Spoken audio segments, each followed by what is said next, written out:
On July 10, 1971, Douglas Legg, an 8-year-old boy, disappeared on a hike in Santanoni Estate, near Newcomb in the Adirondack Mountains, and was never seen again.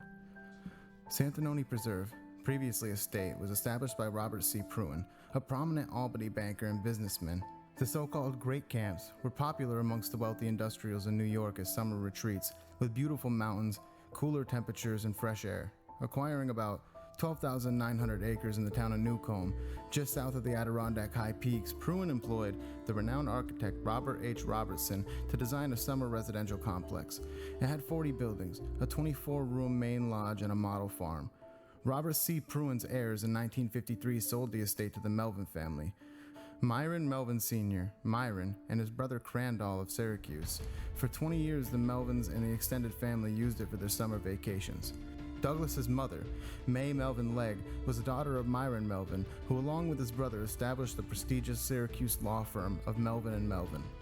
Santanoni is located in remote Essex County, New York, and surrounded by forests, lakes, and wilderness. There are many wetlands in the area, including swamps and marshes, and bogs. Douglas Legg was the grandchild of the owners of the estate. The Melvin family and the extended family had gathered together for one last vacation at their backcountry retreat before it was due to be sold. Doug, or Dougie as he was known, 4'6", weighing 76 pounds, was a keen hiker and a mini woodsman, despite his young age.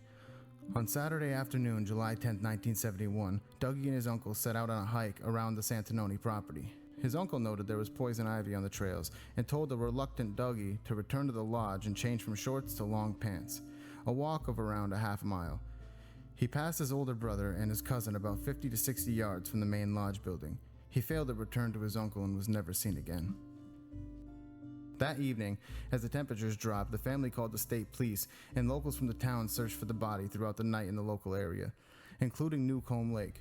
The next day, a formal search was started by forest rangers using dogs. Helicopters were deployed, and the U.S. Air Force Base in Plattsburgh sent planes equipped with heat-detecting infrared FLIR.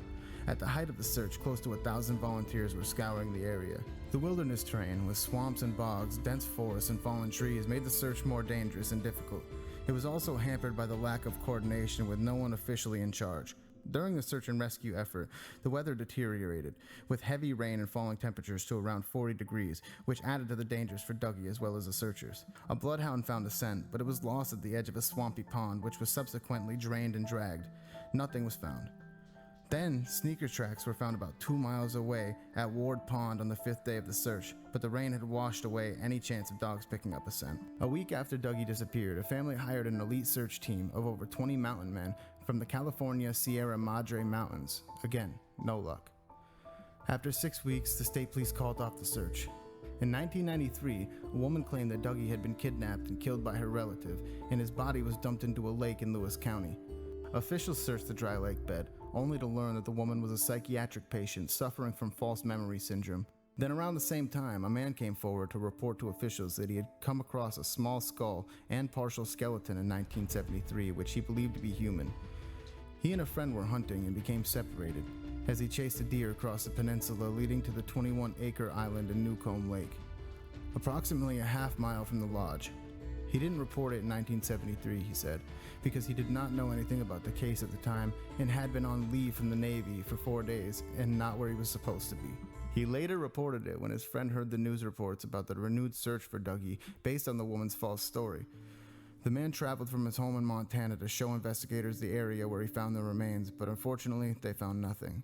The remains would now be a tobacco color and buried under inches of sediment and moss, and since only general location could be given, authorities only searched the most likely area, a 50 by 50 yard area. The story fits with the last known sighting of Dougie, who was possibly attempting to follow his uncle around Newcomb Lake.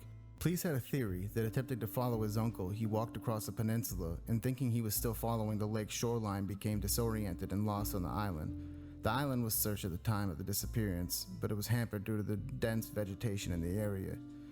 If Dougie did not become lost, he may have fallen to foul play or run off on his own accord and then drowned in a bog or swamp.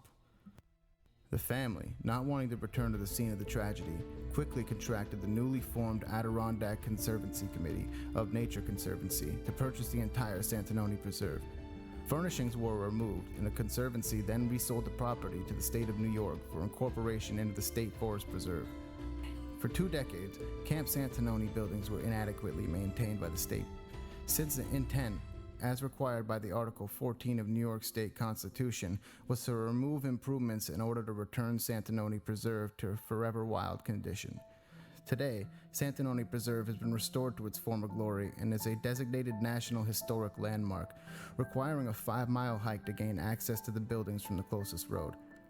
The main lodge and most of the outbuildings were renovated by the Adirondack Architectural Heritage under the administration of the NYDEC and its preservation officers.